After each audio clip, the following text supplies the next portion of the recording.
كوثر وأعطي اشفي به صدورنا وأذهب به غيظ قلوبنا واهدنا به لما اختلف فيه من الحق بإذنك إنك تهدي من تشاء إلى صراط مستقيم وانصرنا به على عدوك وعدوك الحق آمين اللهم إنا نشكو إليك فقدنا صلواتك عليه وآله وغيبة ولينا وكثرة عدونا وقلة عدونا وشدة الفتن بنا وتضاعف الزمان علينا وصل على محمد وآله وإنا على ذلك بفتح منك تعجل وبضر تكشف ونصر تعز وسلطان حق ورحمة منك تجلبنا وعافية منك تلبسنا برحمتك يا أرحم الراحمين وصلى اللهم على سيدنا محمد وآله الطاهرين اللهم صل على محمد وآل محمد.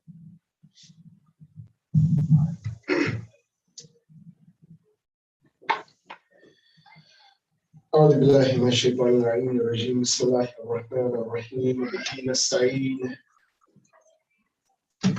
الحمد لله الذي جعل الحمد مفتاحا لذكري سببا للمزيد من فضله ودليلا على آلائه وعظمته ثم الصلاة والسلام على خير خلقه سيدنا ونبينا وحبيب قلوبنا أبي القاسم المصطفى محمد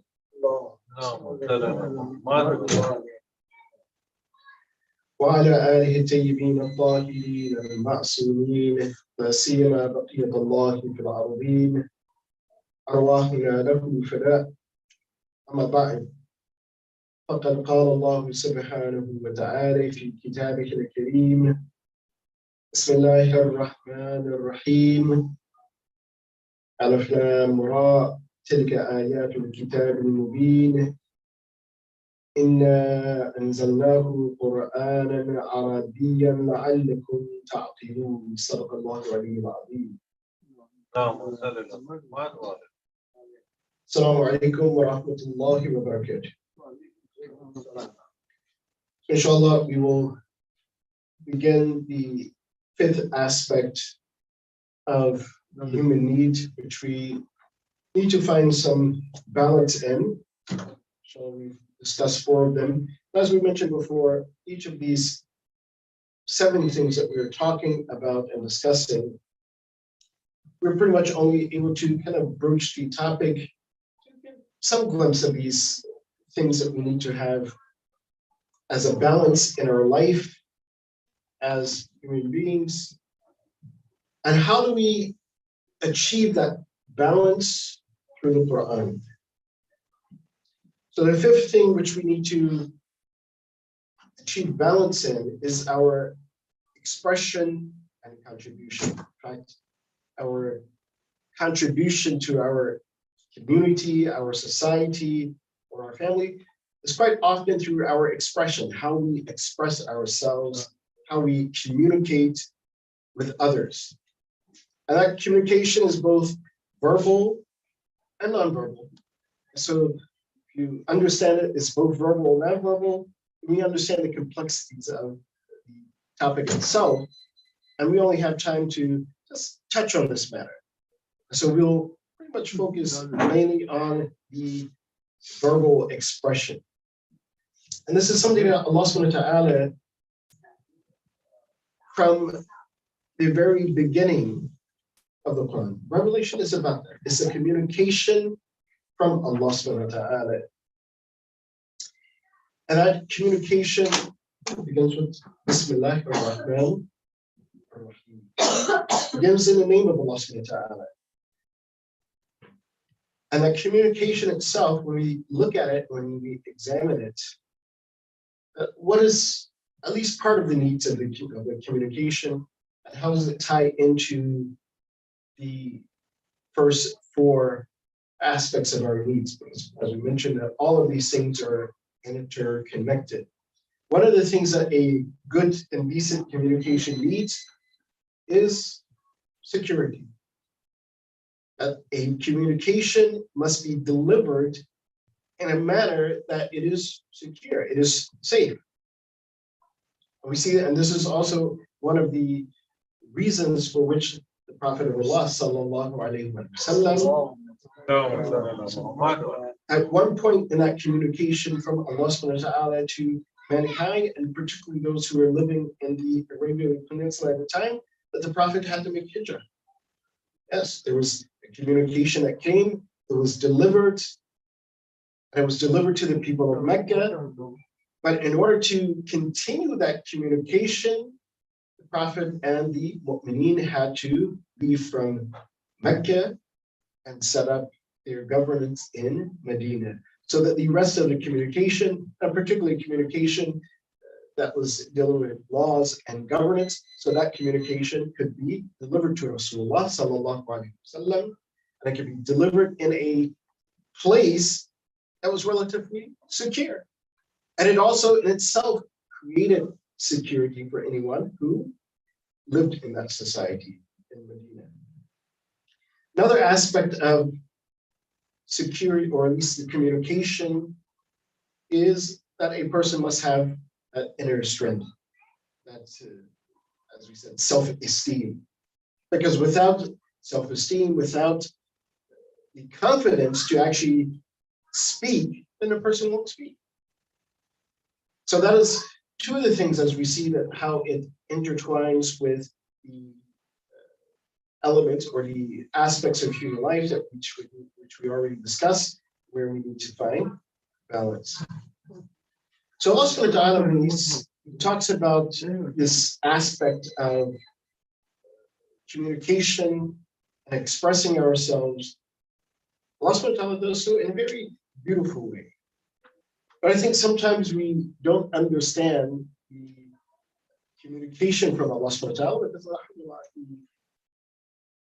the language in which Allah subhanahu wa ta'ala revealed the Quran, it is very profound. And it has, as the Prophet has said, and as the Ahlul Bayt alayhim, they've said, it has an apparent meaning, a zahir, and it has a inner meaning, a batin. And for each of these meanings, as they say, that there are darajat, there are levels of understanding. So even subhanAllah, as we were speaking after the iftar yesterday, that one of the amazing things about the Quran is that even if we read the Quran now, or if we've read it before, and then we come back to the Quran in the future, we come back to it at a later time, and we read, or we're just continuing to read, it is as if the Quran is renewing itself, it's refreshing itself. Or in other words, we obtain a fresher meaning of what Allah subhanahu wa ta'ala is communicating to us. This is one of the beauties of the Quran. That we read it some years ago, we come back, we read it again, and then we understand, oh wow, there's something new about this that I had not thought about and pondered before. And inshallah, this point that I will make, that how Allah subhanahu wa ta'ala speaks about, first and foremost, his own communication with humanity, but through that communication, he actually is educating us as well, that how we should express ourselves, how we should communicate. What is the best manner to communicate and to contribute to our community and society at large? Allah subhanahu wa ta'ala in Surah Yusuf, which I recited at the beginning, verse 2 of Surah Yusuf, he says, Inna anzalnahu Qur'anan Arabiyyan la'allakum ta'qilun. That Allah subhanahu wa ta'ala, he has revealed, as many of the translations say, I'll go with that, he has revealed it in the revelation, that book. He refers to the book in the beginning, Alif Lam Ra, Tilka Ayatul Kitabi Mubin. He has revealed that book, that revelation from him, Qur'anan Arabiyyan, as an Arabic text. as an Arabic text that is to be recited, Quran, and from qara'a.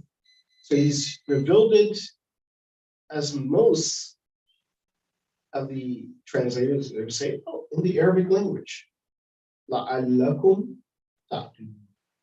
That perhaps you may understand that. And if we take it in that sense, then yes, then Allah subhanahu wa ta'ala is delivering this revelation to a group of individuals who their tongue is Arabic, they speak Arabic, their language is Arabic. So it's important that it is in a language that they can understand, is it not?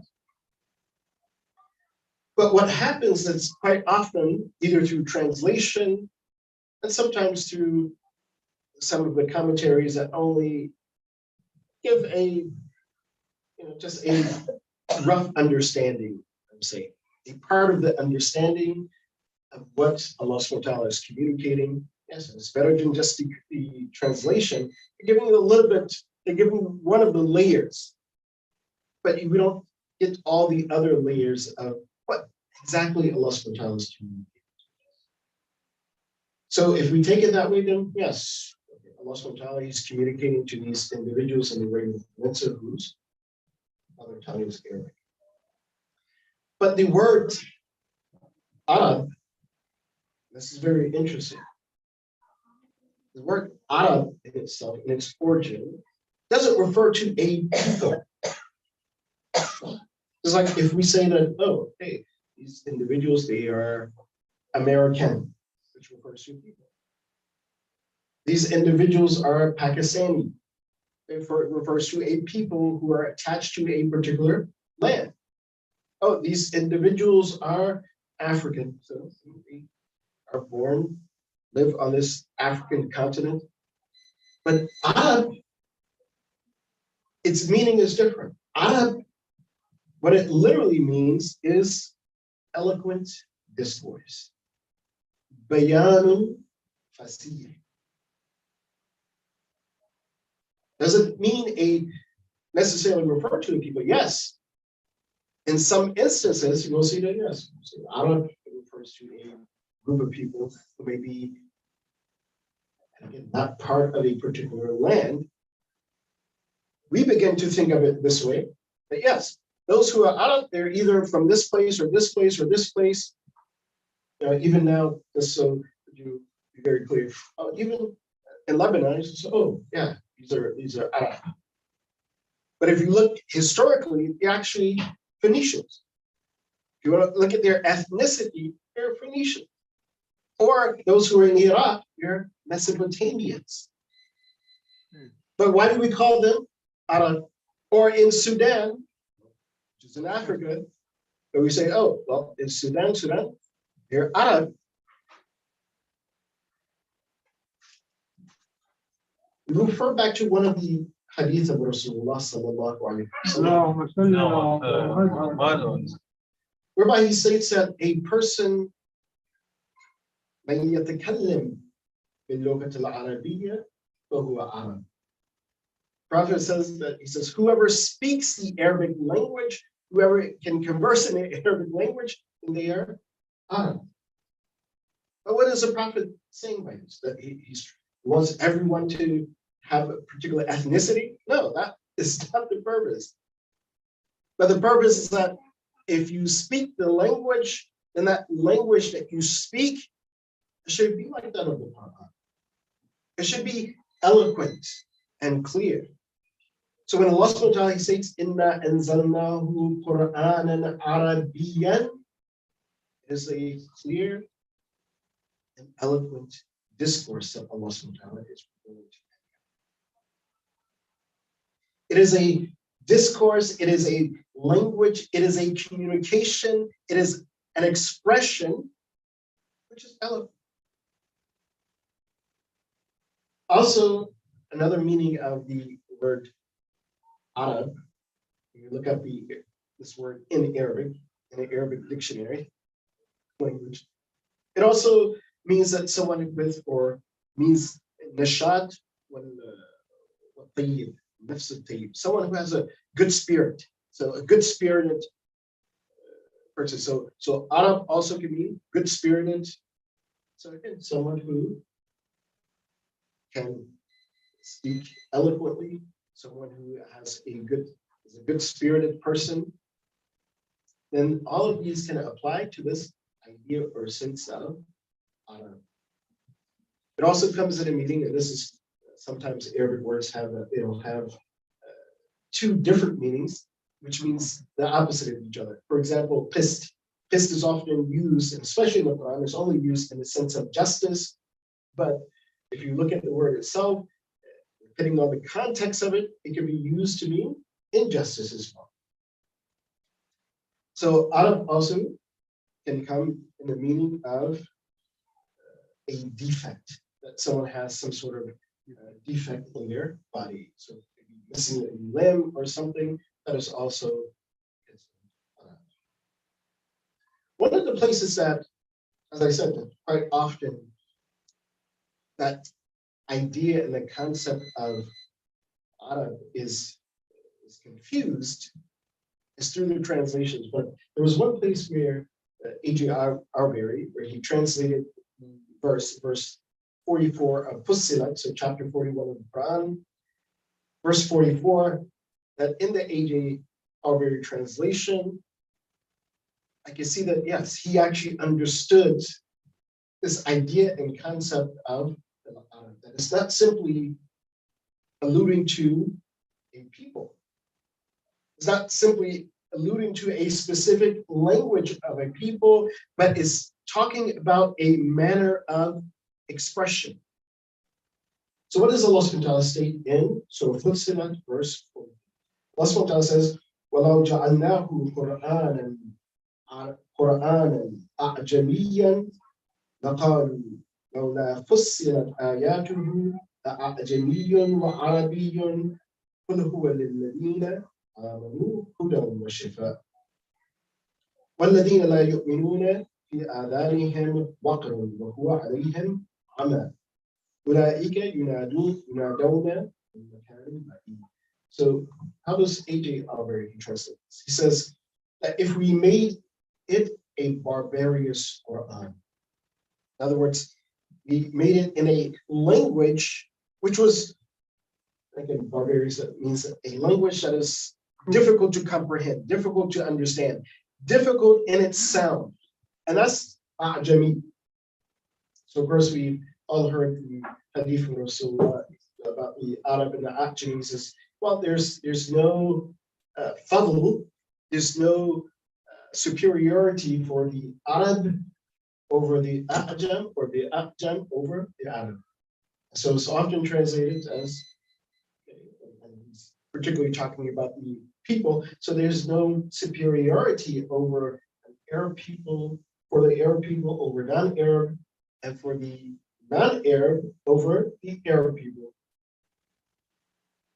So this is where we get this idea, or they're already talking about the barbarous. So if we had made this a barbarous language, the Quran was revealed in that way, they would say, why are its signs not distinguished?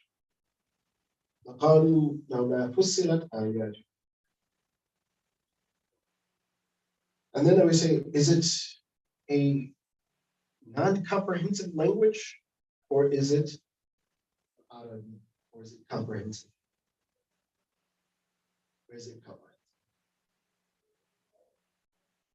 Say, the Prophet told us, say to the believers, it is a guidance and a hero. So this Quran that Allah subhanahu wa ta'ala revealed in Arabic, it is a source of guidance, huda, wa shifa, a source of healing. In fact, Allama Tabatabai as well, when he gives the commentary of this in Tafsir al-Mizan, he says that this concept of A'jami, just so that you'll understand it here, what does the Arabi mean?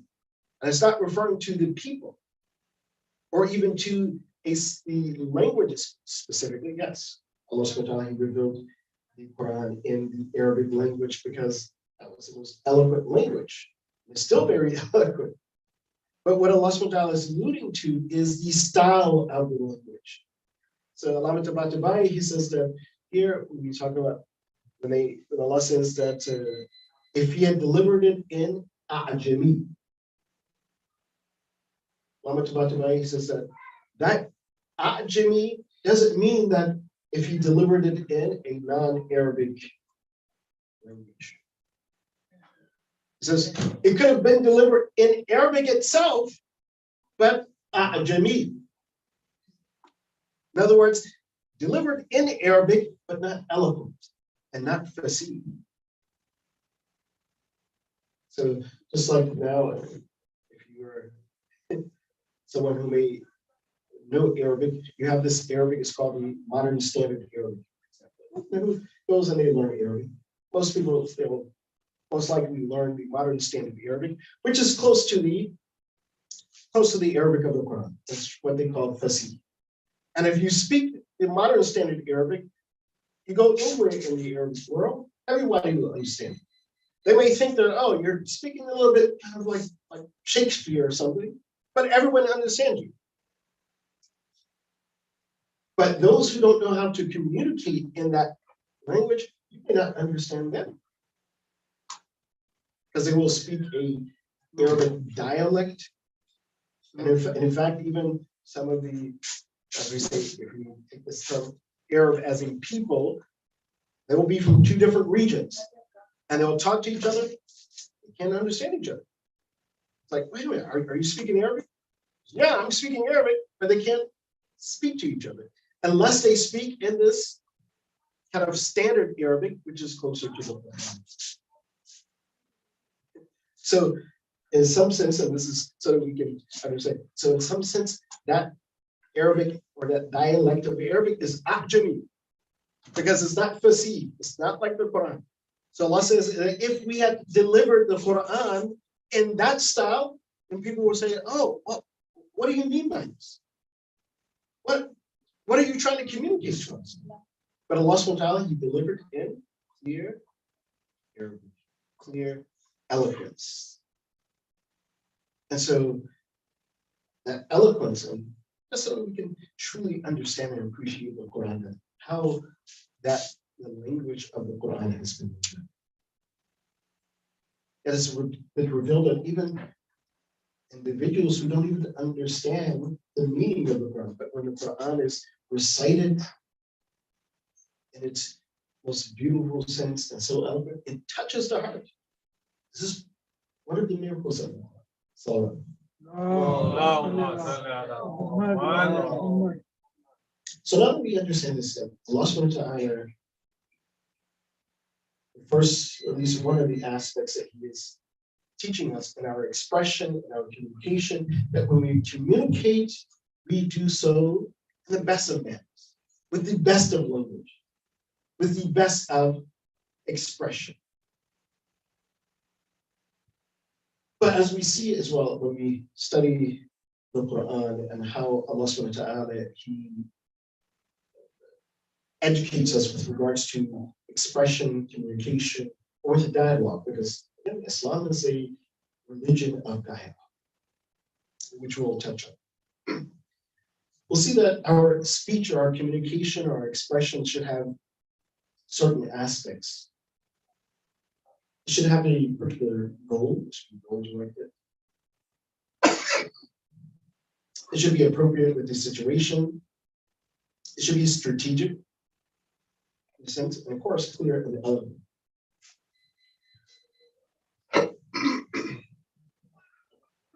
When Allah subhanahu wa ta'ala, He speaks about, again, just this aspect of eloquence, that He's revealed the book, Quran in Arabic. He follows up with a few different concepts, and there are 8 places where Allah subhanahu wa ta'ala mentions this. And so we shouldn't think, as many individuals they think, they take this wrong perception that, oh, well, Allah, He keeps referring, oh, Quran in Arabic. Or He's emphasizing this idea, concept of Arab. So then, oh, there's some importance to, oh, well, well, the Arab as a people, no, Allah subhanahu wa ta'ala is speaking about eloquence, this style. Not that, as the Prophet said, not that there's a superiority of Arab over that. But what Allah subhanahu wa ta'ala is saying, there's a superiority in the way you express yourself, when you communicate with others. So,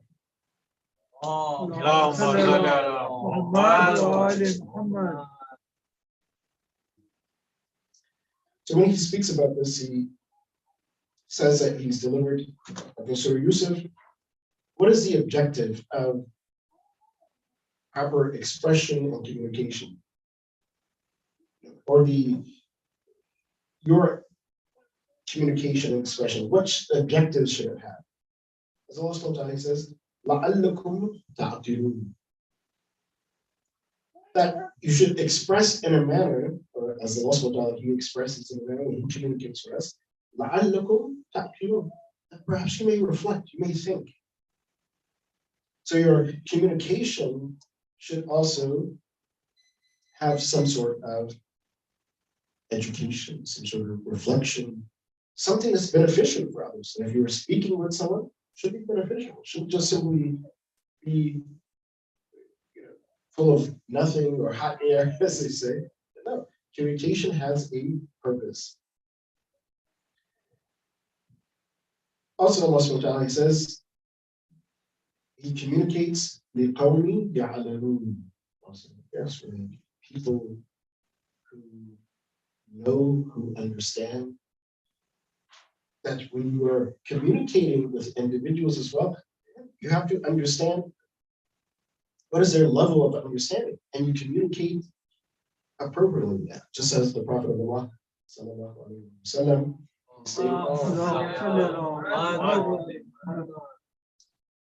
he stated that نحن معاشر الأنبياء, that we are the community of Anbiya, أمرنا أن نكلم الناس على قدر عقولهم, that we've been commanded to talk to people on their level of understanding. So if we're talking with children, we don't talk to them like they're adults. Or if we're talking to an adult, we don't treat them or talk to them like they're children. We talk to individuals as it is appropriate. Likewise, as Allah subhanahu wa ta'ala, He also expresses, He states in Surah Zumar, verse 28, قُرْآنًا عَرَبِيًّا غَيْرَ ذِي عِوَجٍ لَعَلَّهُمْ يَتَّقُونَ. So Allah subhanahu wa ta'ala, He speaks very clearly, without any ambiguity. There's no ambiguous in Allah subhanahu wa ta'ala's communication. And He does so for what reason? For what purpose? لَعَلَّهُمْ يَتَّقُونَ. That perhaps they may be conscious, perhaps they may be aware and attentive to what He's stating. So our communication as well should be without ambiguity. Should be very clear. And that's not to say that, yes, sometimes you may communicate things in an ambiguous way, but it's ambiguous for some people and not for others. So one example is that this individual, he was, this is pre-Islamic time, one guy, he was a bit of a boy, but he was captured by this tribe by Bakr ibn Wa'id, very famous tribe, warrior tribe. And so Bakr ibn Wa'id, they decided that, but we're going to probably attack this guy's tribe and, take whatever they have.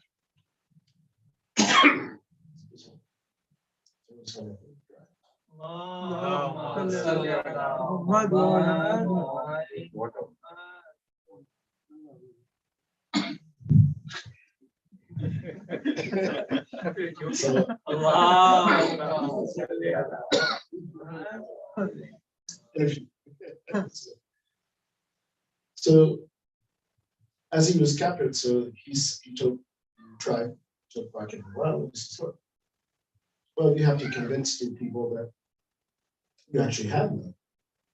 So he said, okay, we'll send a message. So how would they know that we actually have you?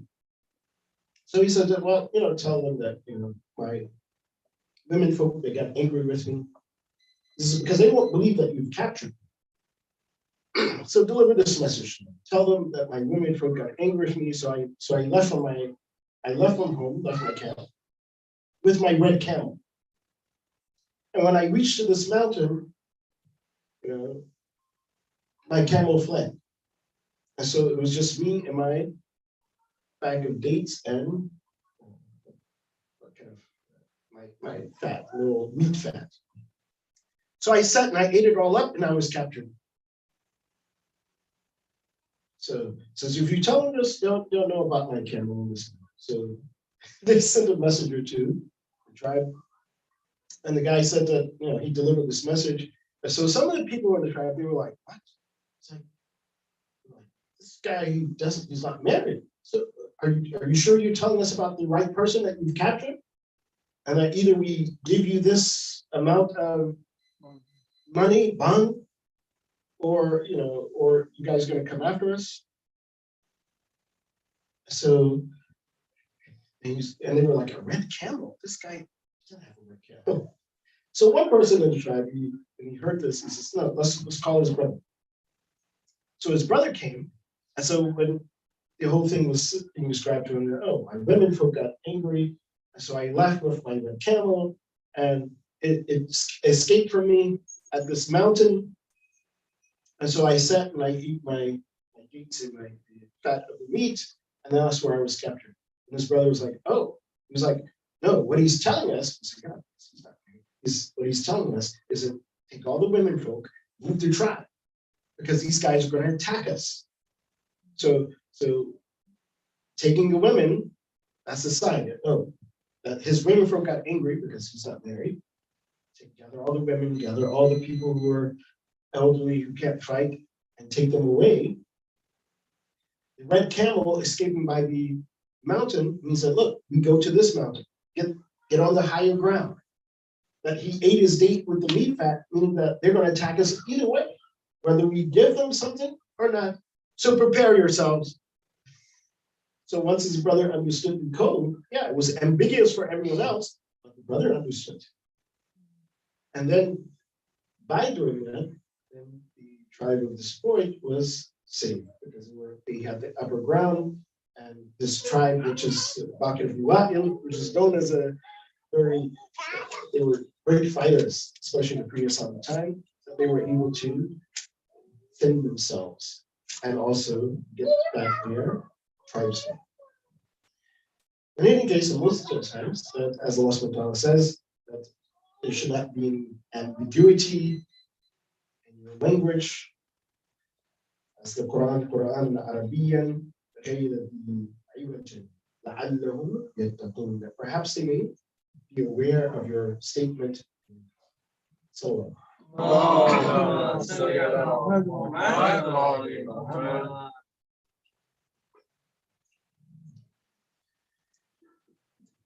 likewise, as Allah subhanahu wa ta'ala, he mentions that yes, your speech, your communication, there should be some benefit in it. At times, Allah subhanahu wa ta'ala, as he sent the Prophet as Bashir, at times Nadir, someone who is giving good tidings, someone who is warning. And also, as Allah subhanahu wa ta'ala, he states in Surah Shura, this is a very good example of this. And just also so that we can understand this meaning of the Arabi as well. Very, very good point. Allah subhanahu wa ta'ala states in Surah Shura, وَكَذَلِكَ أَوْحَيْنَا إِلَيْكَ قُرْآنًا عَرَبِيًّا لِتُنذِرَ أُمَّ الْقُرَى وَمَنْ حَوْلَهَا وَتُنذِرَ يَوْمَ الْجَمْعِ لَا رَيْبَ فِيهِ فَرِيقٌ فِي الْجَنَّةِ وَفَرِيقٌ فِي السَّعِيرِ. And so as such, we have delivered to you Quran al-Arabiyyah. If we take it just simply for the Arabic means in language, so we've delivered a Arabic Quran, Arabic revelation to you. Ya Rasulullah. Why? So that you may warn the people in al-Qura. al-Qura is Mecca. وَمَنْ حَوْلَهَا, and whoever is around Mecca, so that you may warn them about the day of judgment, about that day that there's no doubt in it. So if that was the mission of Rasulullah, then we see that, okay, what is around the al-Qura, and who were the people who actually spoke Arabic at that time?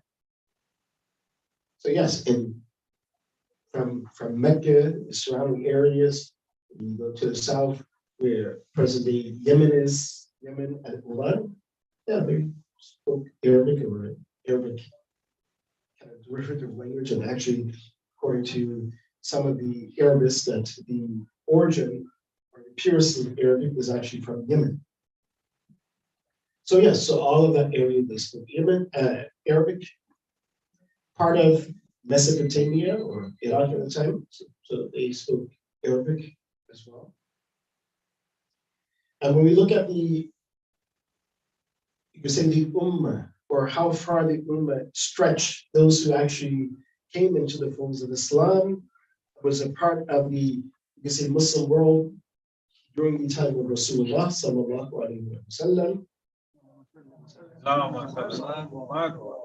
It was pretty much just the kind of the Arabian Peninsula, was it not? But Allah subhanahu wa ta'ala tells the Prophet to, we revealed this Quran Arabiyan, so that you may warn the people where you're at al-Qura in Mecca and those who are around Mecca. When we look at the Sirat of Rasulullah sallallahu alaihi wasallam, where did he deliver that message to? Was it simply to the people in Mecca and in the Arabian Peninsula? Or was it letters that he wrote extend far beyond that, far beyond the regions where we can say that, oh yes, people actually speak Arabic in this language. This is, you could say, a Arabic speaking nation or people. Prophet didn't suffice for that. So we know that, again, this Quran and Arabian, here could be most likely, as Allah subhanahu wa ta'ala is saying, that we sent to you a revelation which is eloquent, which is a beautiful dialogue and full of meaning. And it must be delivered to everyone. So we see that the letters of Rasulullah sallallahu alaihi wasallam, after he was delegated as the prophet, they went to the Byzantine Empire, to Hercules, went to the Persian Empire, also went to the Abyssinian Empire, Jashi. They went to the ruler of Egypt, and also the governor of Syria and of Bahrain. So some of these areas are clearly, we know that they spoke Arabic. Less, perhaps, yes, some of them may have had individuals who would come through Mecca for trade.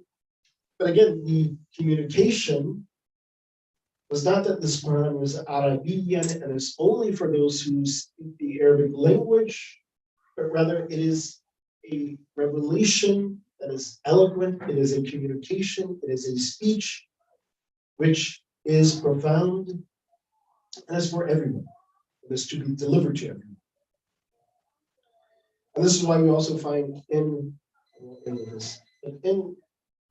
this education from Allah subhanahu wa ta'ala, how we are to communicate with others, how we are to speak with others.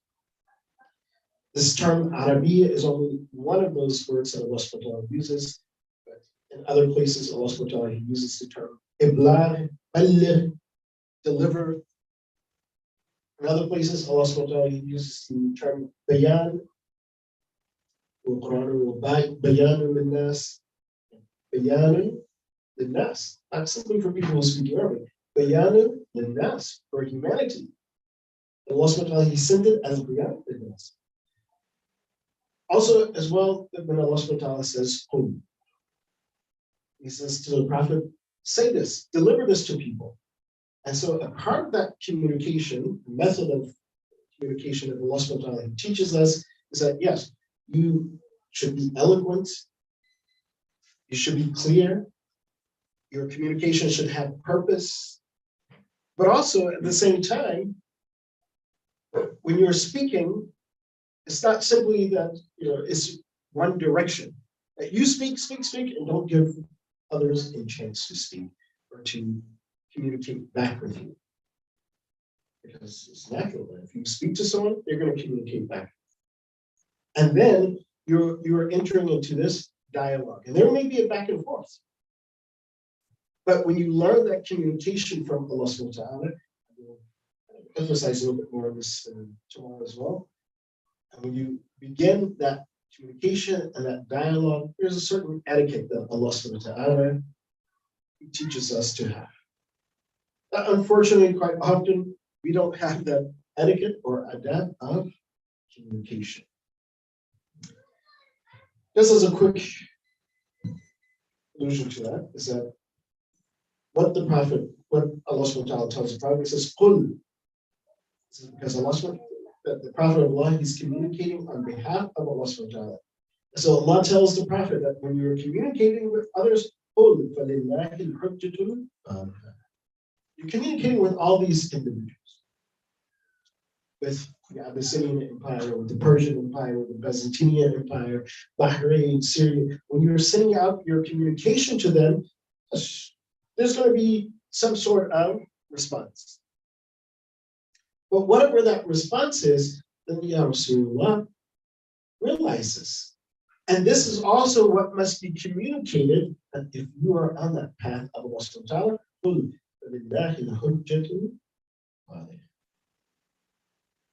that your communication and what you communicate must be founded upon proof and evidence. Ya Rasulullah, you're speaking on behalf of Allah subhanahu wa ta'ala, and Allah has what? The best of proof. So whatever argument comes back, just don't need to fear. Allah has hujjatul baligh. فَلَوْ شَاءَ لَهَدَاكُمْ أَجْمَعِينَ. And if Allah willed, then He would have made everyone believe. Meaning there wouldn't be any differences among humanity. Well, Allah says, look, this is a revelation. Everyone has it. Everyone believes it. Yes, Allah subhanahu wa ta'ala has a power. But Allah subhanahu wa ta'ala has given to His creation, particularly of mankind, has given us the intellect, the ability to think, the ability to reflect. And so in our communication, as Allah subhanahu wa ta'ala points out, that He revealed the Quran in Arabian, لَعَلَّكُمْ تَعْقِلُونَ. When you're communicating, it should be something that is appealing to the intellect. Whatever level of the intellect of that person is. The person is a doctor or a scientist. That person is simply a child. That you need to appeal to the understanding of that individual when you communicate with them, when you express your thoughts with them. As the Prophet was delivering this message to those in lands far away from the Muslim world at that time, and this is also why, again, Allah subhanahu wa ta'ala told the Prophet of Allah that one of those aspects in which he communicates with others, that he communicated with Allah, ta'ala ila kalimatin sawa baynana wa baynakum. He says, okay, well, look, let's start from this point that look, I have this revelation. You believe in the prophets up until this point. You believe the other group, you believe in the prophets up until this point. But one of the things that we all agree upon, that we all should start with, is kalimatun sawa. Let's start from that point where we all agree upon. We start from there, and then we branch out. And what is that? Kalimatun sawa, baynana wa baynakum, and la na'budu illa Allah. We worship. So this is another, again, strategy and method of communication. Yeah, you could disagree with someone. No one thinks alike. Everyone thinks differently. But if you want to have the best communication with them, start from that point of agreement. What do we agree on? And let's make sure that, oh, well, these are all of the things we can agree upon. Now let's move out from that point and see, well, how can we either come to agreement on other issues or at least agree to disagree and learn how to navigate those areas of our interaction. I pray that Allah subhanahu wa ta'ala, He gives us the tawfiq to communicate as He has taught us and He teaches us in the Quran, and to make our kalam eloquent as He is eloquent.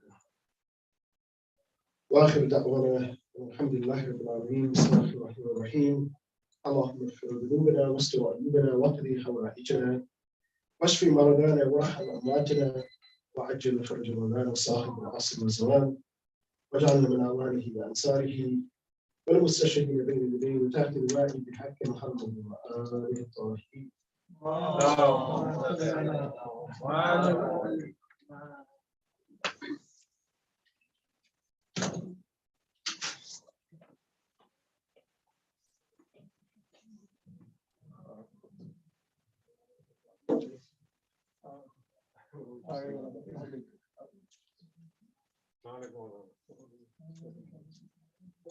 There on the water. Malana is not drinking.